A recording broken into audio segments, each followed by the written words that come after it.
Shopify grows your business no matter how far or big you grow.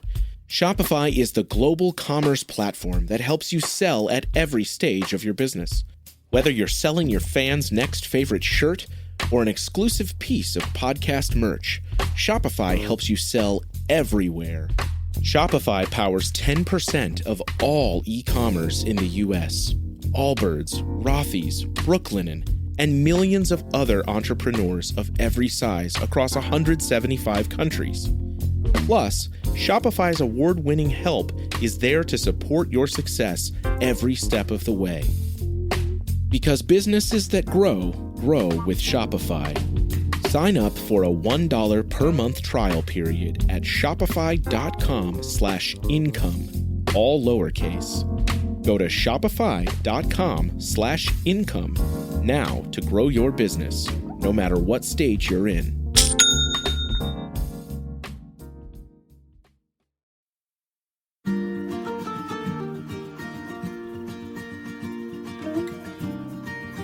In 2014, in Salt Lake City, Utah, I soaked my tired legs in a hotel hot tub.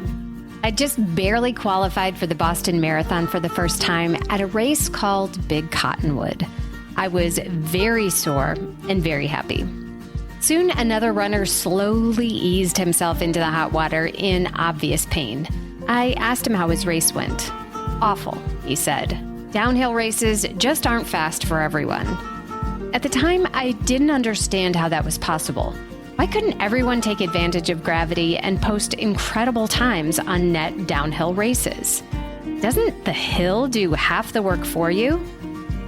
What I learned later is that downhill running and racing is a unique challenge that affects you differently than flat or rolling courses. And if you don't learn to train and race it right, all the gravity in the world won't help you get a faster finish.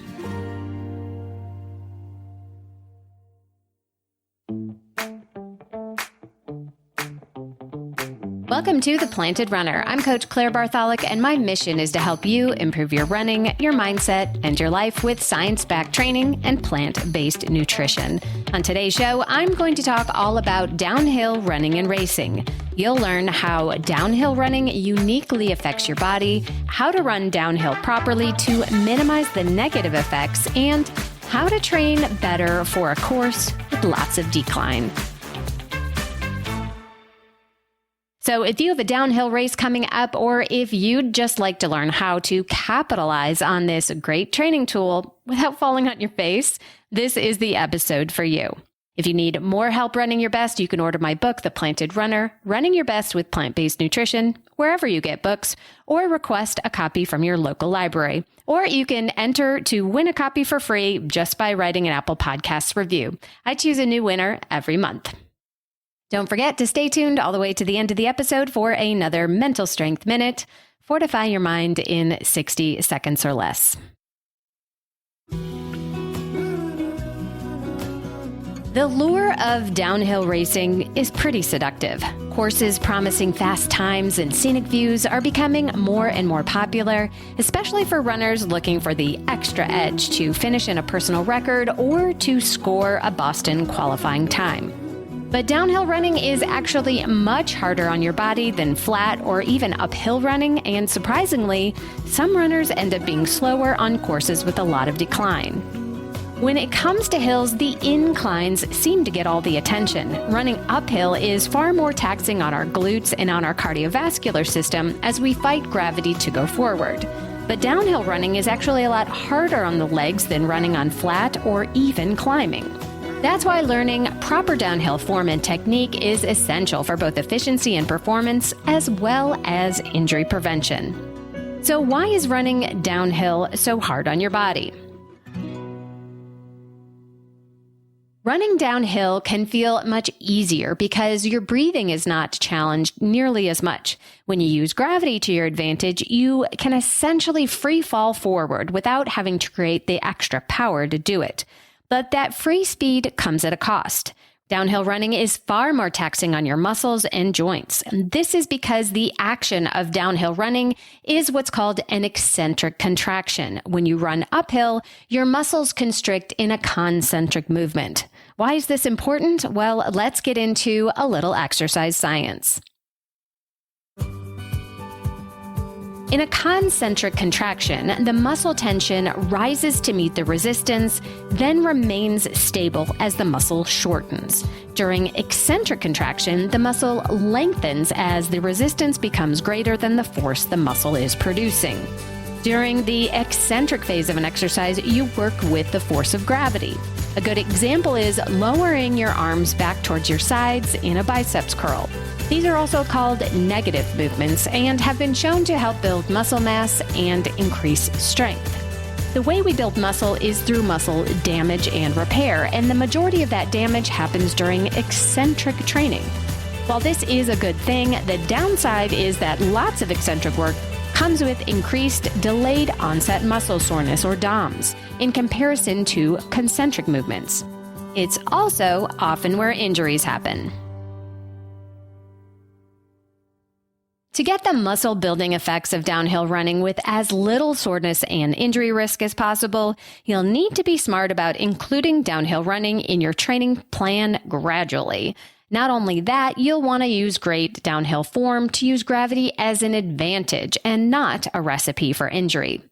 So how exactly do you run downhill? The first part of good downhill form is to lean forward. This is counterintuitive because your brain naturally wants to lean back to prevent you from tumbling off the mountain. The problem with leaning back is that it forces your feet out ahead of your body, which creates more impact force on your knees and slows you down. Remember, your brain doesn't care about running fast. It's overprotective and wants you to slow down on a hill. To override that, you need to lean forward the same way you would naturally lean forward on an uphill, with your shoulders in line with your knees and your nose being the first body part to cross a line. It just feels a little scarier on a descent, but with practice, you will get used to it. Your arms are also important in downhill running. On a smooth road, you might not need to change much about your arm swing, but you definitely will on a technical trail descent. Let them help you keep your balance by moving them as you need to stay upright, even if that means they flail out to your sides at times. This means you will carry them a little looser and swing them in a more circular motion to help keep you moving forward. How you land is the next key factor to running downhill well. You want to be sure that you're landing as quietly as you can, as this can help absorb the damaging impact forces. With your good forward lean, it's more difficult to heel strike, which acts as a braking force. By braking, I mean both slowing you down and braking your body, so aim to land in the middle of your foot instead. On a smooth course, a longer stride can help you go faster, provided that it's not so long that you're landing on your heels. But on a tough trail or a very steep hill, a shorter, quicker stride is the way to go. And finally, the next critical component to good downhill running form is to relax and enjoy it. Running downhill can be exhilaratingly fun. It's natural to be a little nervous and afraid of falling, but the chance of falling when you're relaxed is much lower than when you are completely gripped and tense.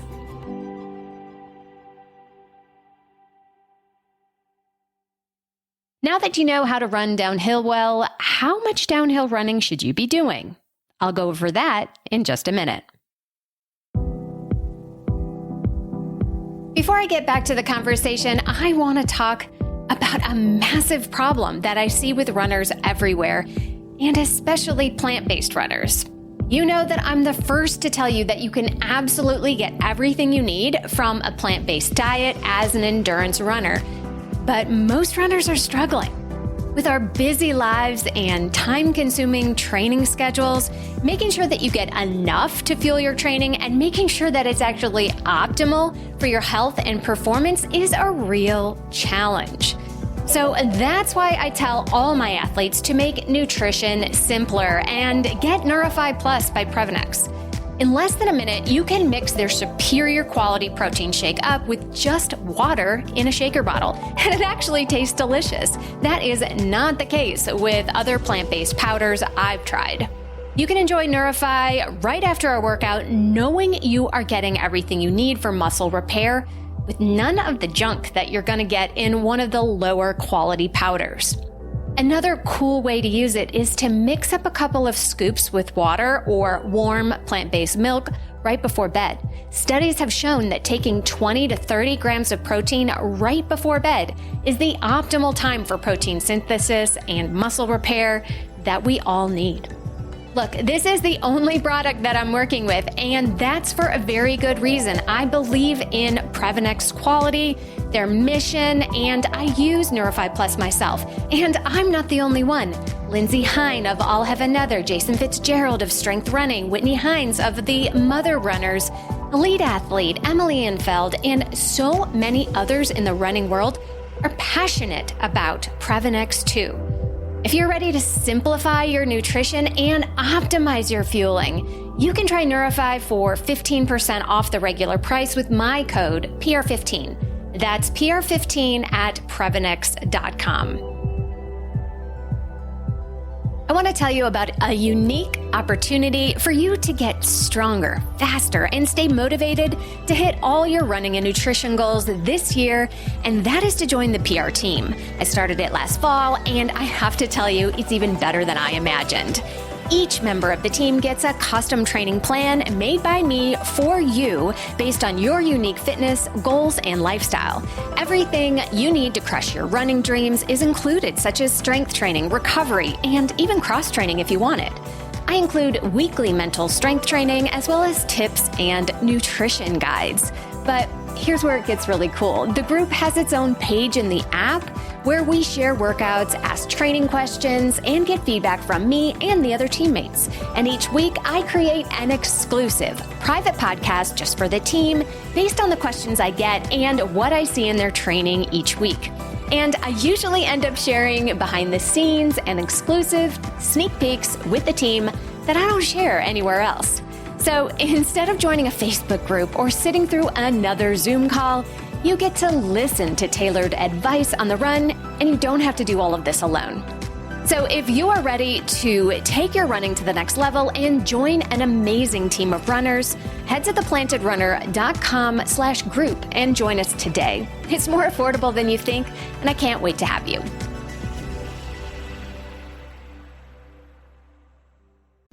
There is no hood like parenthood. When you meet a fellow parent, you just kind of get each other on a whole nother level.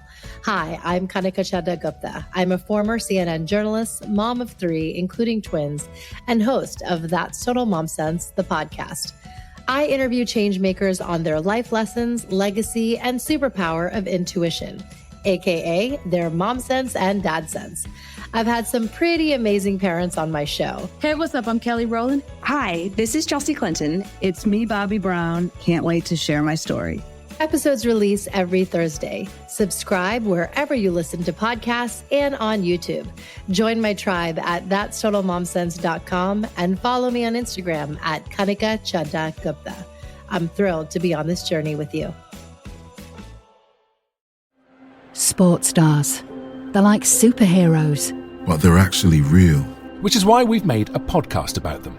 You see, they've all got a story. But too many of these stories were cut short. Kobe Bryant, Payne Stewart, Flojo, Phil Hughes, Justin Fashanu. We're writing episodes about all of them. And sadly, many more. Death of a Sports Star, a new series from Crowd Network. If your goal is to build muscle strength in your legs, adding in downhills once or twice a month is a great way to do it. You can do a specific downhill repeat workout, or you can swap some of your uphill repeats for downhill repeats in your next hill workout, instead of just using the downhill as recovery.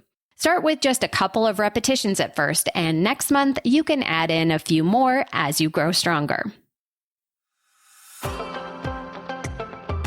If your goal race has lots of downhill, you'll want to be very strategic about your downhill training.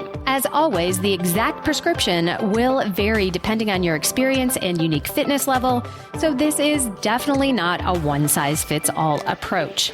In general, you should include a downhill training workout once about every 10 to 14 days. Now, if you live in a hilly area, this doesn't mean you should avoid hills for your daily runs if that's what you're used to. A specific hill workout is one that's all about form and technique, not about distance or pace. They place a lot of load and stress on your legs, and overdoing it can lead to injury. So again, start gradually with a workout that is shorter than your normal workouts.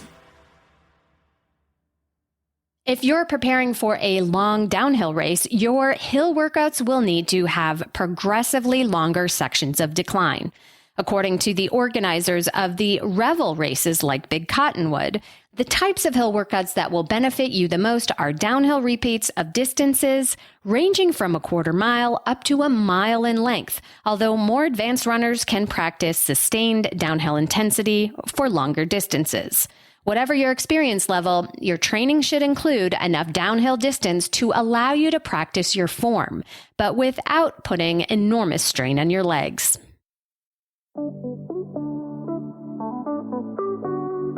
The next concept you'll want to consider is that you'll need to be prepared to run faster than you normally run on flat.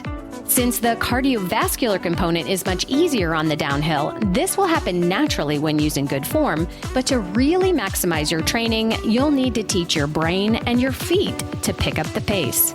Depending on the elevation loss in your race, this could be anywhere from 15 to 30 seconds faster per mile than you would normally run. Yes, you will work on this when you run downhill specific workouts, but practicing this pace on flat on other speed days is incredibly important as well. So that means hit the track or a flat stretch of road and work on paces that are faster than your normal marathon pace. This could be your half marathon pace or close to it, but don't forget that successful marathon training consists of lots of different kinds of workouts and lots of easy running. What if you don't have access to hills? Can you still successfully train for a downhill race? Yes, but it's certainly a little trickier. The best way is to use a treadmill with a decline function. This will allow you to mimic downhills inside. If that's not an option, your town might have bridges or parking lots that you can train in. The trick is to get creative and do the best you can with what you've got. You'll also want to focus on eccentric training in the gym. All runners should be doing this anyway, but downhill racers will want to pay more attention to the negative phase of their lifts. This includes the lowering parts of deadlifts, squats, lunges, and glute bridges. Again, a little goes a long way and a lot leads to injury, so work hard but smart and recover well. Downhill racing is incredibly fun and fast. My race at Big Cottonwood was amazing, but I will tell you that once I got to the flatter section at the bottom of the mountain, heading to the finish line, it felt like I was running through pudding. I've had a similar experience at Boston, running the downhill too fast at the beginning, only to feel my quads turn to jello trying to run up Heartbreak Hill. I know in hindsight that better downhill training in my buildups could have prevented much of this, but it won't be completely avoidable no matter how well you train. The recovery from a steep downhill race will likely be more intense than a flatter race, so be prepared to take it easy for longer than normal. Walking downstairs will be an especially tough challenge in the days after your race, so don't say that I didn't warn you. If you are thinking of signing up for a downhill race, go for it. With smart training and great downhill form, you can conquer the descent like a pro and earn your fastest time yet. And don't forget to plan for a nice soak in a hot tub when you're done.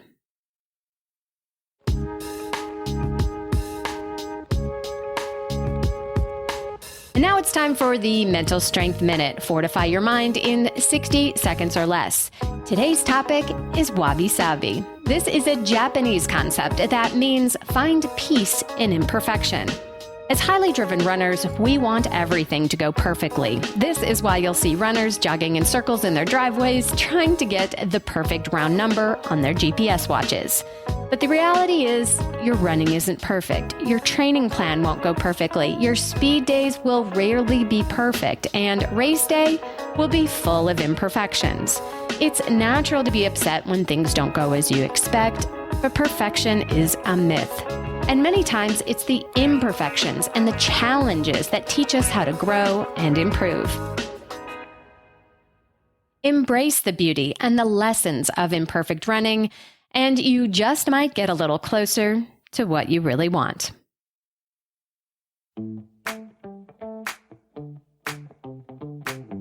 Thank you for listening to or watching The Planted Runner, part of the Evergreen Podcasts Network. Don't forget that you can win a copy of my book for leaving an Apple Podcast review, so be sure to write yours right after your run today. Reviews are the #1 way to boost this show's reach, and it's a great way to tell me what you'd like to hear next, because I read every single one. Have a great run today. Women's Running Stories, where we explore the intersection between running and life. Because every woman who is committed to a running journey has a story to tell, and this is where you'll find those stories. I am host and producer Cherie Louise Turner. I'm a 53-year-old runner, and together with original music by musician and runner Cormac O'Regan, we bring these inspirational stories to life. Please join us to fuel your adventures.